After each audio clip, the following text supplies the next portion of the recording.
The freeze of 2021 will long live in the memories of many nursery owners in Forest Hill.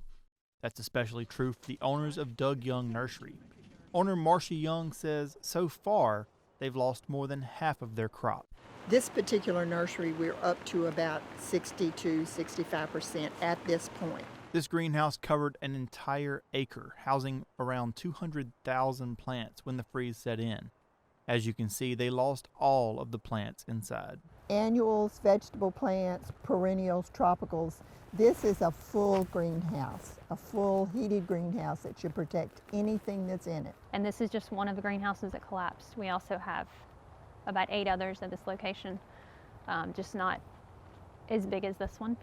Samantha Young is the third generation to help run this nursery.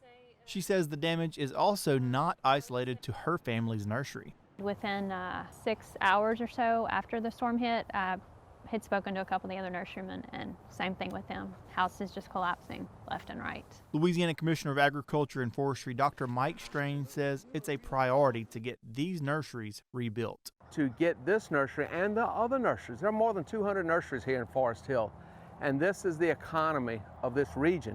Almost every nursery in this area is suffering.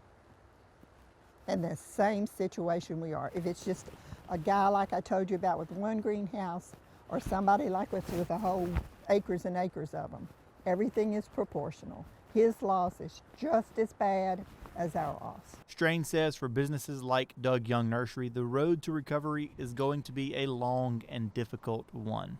You know, we're looking at plants more than $2 million in losses just to the plants, millions of dollars of losses to the structures.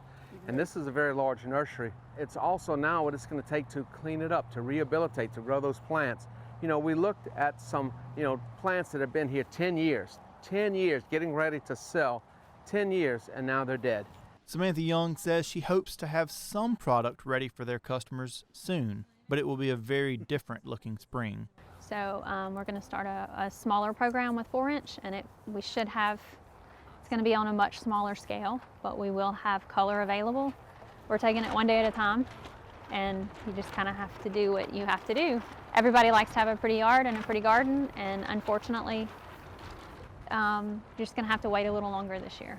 For folks like the Youngs, never has it been more important to shop local. You know, these people need your help. They need your business.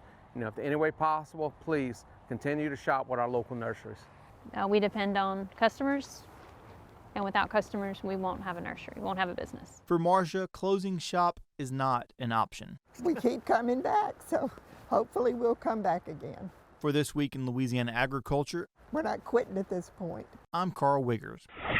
As you heard in Karl's story, it will take years to fully restock all the plants lost at Doug Young Nursery, and the same will be true for many of their neighbors. However, if you'd still like to support them, they'll have some plants to buy in the next week or two. Just be sure to call before you head out there to make sure. You can find all of their information on our website at twilatv.org.